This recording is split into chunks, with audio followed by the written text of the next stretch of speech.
A lot of us don't believe that we can achieve the impossible.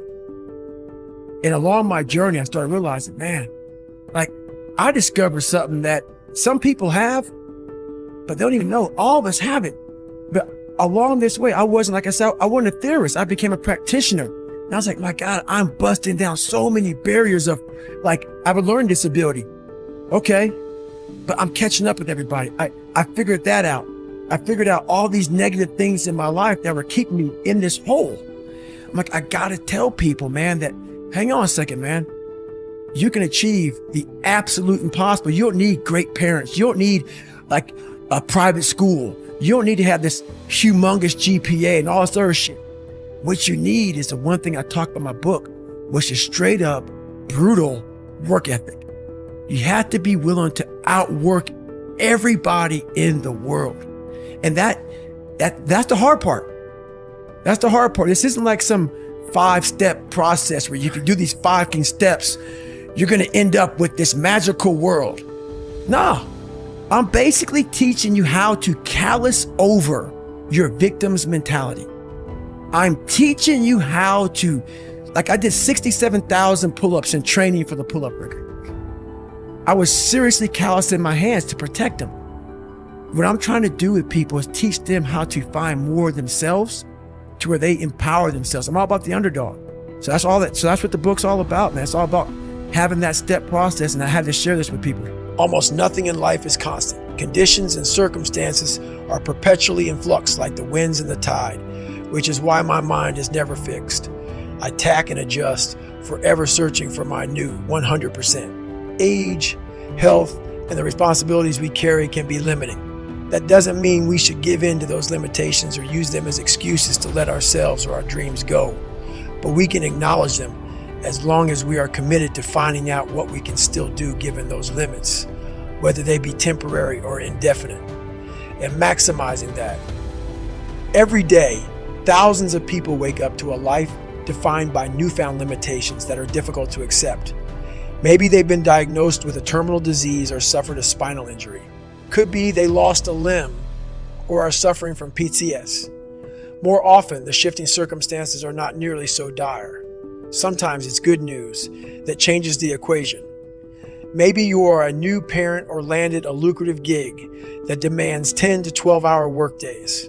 Could be you recently got married, which means you have to consider more than just your own goals. No matter the variables, your new 100% is out there waiting for you to find it. The thing is, most people don't want to, because whenever you're trying to find your new anything, it means you're not who you used to be, and that can be depressing enough to give up the search. Some people use their new circumstances to dial down their effort level instead of adjusting their approach and still giving it their all to achieve their goals. You've got to work with what you have. I couldn't run a ruck, but that didn't mean I was out of the fight. No matter what you are dealing with, your goal should be to maximize the resources and capabilities you do have.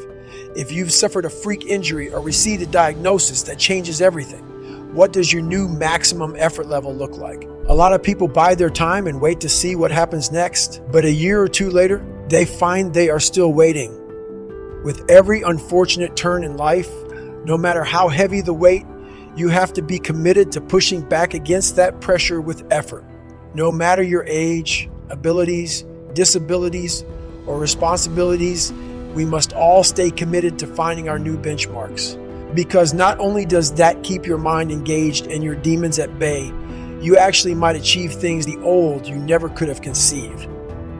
No, don't take it like go out there and run through a brick wall as many times as you can. No, I'm not saying be me. Don't run 205 miles at one time. I'm not saying do that. I'm saying start to learn the mind is powerful. It's powerful, man. It's unbelievable. But people need a thing to get them going, right? They need a thing. Right. They need a goal. They need like it's well, sometimes the first step is the hardest. Mm-hmm. Like it's hard to take that 1 million step too, but sometimes the first step is the most. There's something about the what do I do? They start going over their phone. They start calling people. They don't get out of the house. Like and there's something about procrastination. It's like, it's painful. Oh, yeah. You know you should be doing things, but you just keep doing it. You keep itching that scab. I procrastinate like, man, every day. That's what's so funny, man. People looking like I'm some damn superhero that came down from the gods, from the heavens of earth. No, man, I don't want to do. I'm looking at my shoes for 30 minutes sometimes thinking, man, people look up to you, Goggins. Them. I want to I'm like, I want to do this, man. But guess what? You do it. I'm going to do it. As long as you do it. And that's what I know about it, man. That's what I stopped doing. I'm thinking, man, you sit here, you look at your shoes for 30, 40 minutes. You go, you got to think about it all day long. You got to do it anyway. And sometimes you don't have the time to look at your shoes for 30 minutes. No. Those are the beautiful days. Yes. Because you just have to go. That's right. And so there's no room for procrastination. And that's when I was in the military, I loved my schedule. Because I knew I had to be at work at 7 o'clock. So you better get your ass up at 4 o'clock, man. You got to get brother. Because I had to before. Right. So that was my mentality back then, man. I had to get the miles and get everything in, man, and get to work, man. I'm competing with the alpha males. The road to success is rarely a straight line. For me, it's always been more like a maze. Many times when I thought I'd finally cracked the code, had it all figured out and found the straight path to certain victory, I hit a wall or got spun into a turnaround. When that happens, we have two choices. We can stay stuck or regroup back up and try again. That's where evolution begins. Hitting those walls time and again will harden and streamline you. Having to back up and formulate a new plan without any assurances it will ever pan out will tune your say up and develop your problem. Solving skills and your endurance. It will force you to adapt. When that happens, hundreds of times over the course of many years, it is physically exhausting and mentally draining, and it becomes damn near impossible to believe in yourself or your future. A lot of people abandon belief at that point. They swirl in the eddies of comfort or regret, perhaps claim their victimhood, and stop looking for their way out of the maze. Others keep believing and find a way out, but hope to never slip into a trap like that ever again. And those skills they'd honed and developed wither. They lose their edge. I am always on the hunt for another twisted pretzel of a maze to get lost in, because that's where I find myself. The smooth road to success is of no use to savages like me. That may sound ideal, but it won't test us. It doesn't demand belief, so it will never make us great. We all build belief in different ways. I clock countless hours in the gym, where I log thousands of reps and run and ride my bike obscene distances to cultivate belief.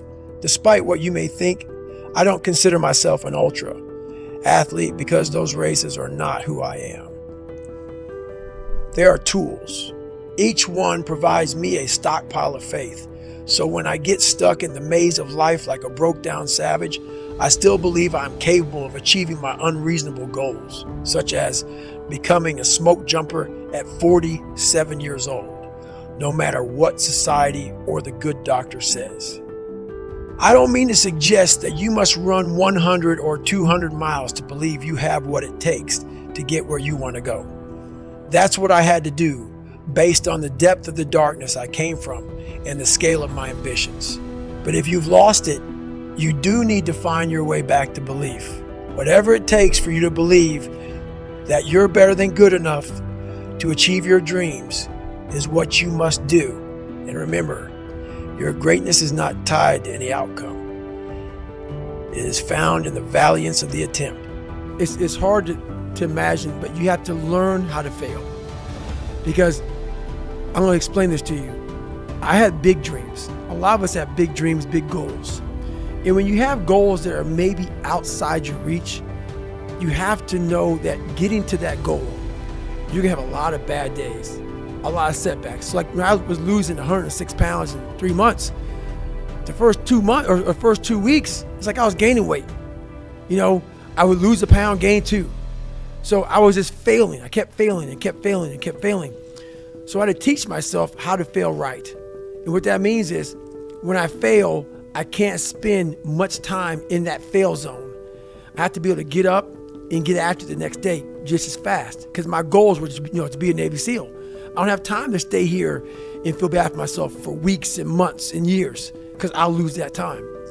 So the big thing is know that if you have big goals and big dreams, along the way, failure is going to happen. So how fast do you get up from that? And you got to teach yourself that. But the biggest key to success in anything you do is you got to have an unlimited supply of fucking you. This drive and passion, and it may come from nothing. Like for me, there was no passion, no drive, no nothing. But I had this fire that I'm going to be somebody. And it has to be there, because on all those bad days and all those days you don't want to do shit, you have to be your own motivator, your own coach, your own trainer, your own everything. So to do that, you have to come into work, and work is whatever your work may be, ready to go. And what that means is you may have failed miserably yesterday, but you come to work like, people are like, man, you just lost everything. How the hell are you this fucking damn motivated? Because this is what it takes.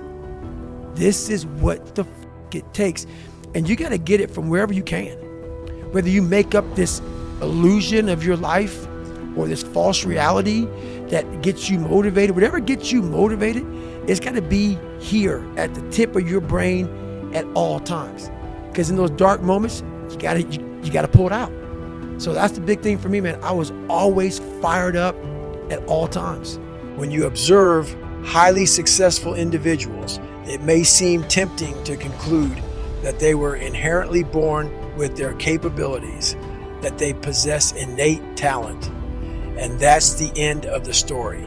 However, talent, while undoubtedly making life more straightforward, is just one piece of the puzzle. Reflecting back, I was once a shy and fearful person. Ironically, this apparent misfortune turned into a source of strength, igniting significant changes in my life. By consistently stepping out of my comfort zone, I not only conquered social shyness and improved my communication skills, but also nurtured robust self-confidence and overcame other fears in my life. I might not have been naturally inclined to excel in social settings. I still prefer solitude over crowds.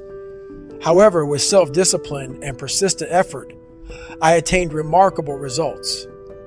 So, the next time you think you lack talent in a particular area or believe you weren't born with inherent abilities, remind yourself that in many situations, self-discipline can compensate for the absence of inborn traits. Living life seems easy when you take the hard path and challenging when opting for the easy way out. Self-discipline demands traversing the difficult route, resisting temptations and immediate gratification in exchange for more substantial and superior rewards in the future. It might seem simpler to avoid discomfort and indulge in immediate pleasures, but eventually, this approach only offers fleeting pleasure at the cost of a potentially much improved future. Imagine a person lacking determination who, when faced with a challenge, chooses to withdraw immediately. How likely is such an individual to achieve something significant in life when their primary value lies in seeking comfort? Contrast this with someone who voluntarily embraces difficulties. They actively seek and welcome challenges as opportunities for personal growth. Each self-imposed trial toughens them, making them less susceptible to being overwhelmed by life's adversities. They become more resilient as they face difficulties head-on. When life throws unexpected challenges at them, they are prepared to handle them because, due to living their lives through perseverance, they've developed readiness for hardships. Our decisions are made in a moment, but their repercussions can extend throughout a lifetime. Humans possess the ability to resist impulses in exchange for a brighter future. Unfortunately, many people live by the principle of, if it feels good, do it, and if it doesn't, don't do it. Yielding to temptations whenever they arise is akin to surrendering your humanity in certain ways. As intelligent beings, we have the capacity, and I would venture to say the obligation, to base our decisions on rational thinking, not just on instinct alone. Strive to be a better human by embracing your humanity. Exercise your willpower muscle instead of surrendering to the most primal and least beneficial part of your brain for long-term goals. While primal instincts may provide immediate comfort, they rarely serve well in the long run.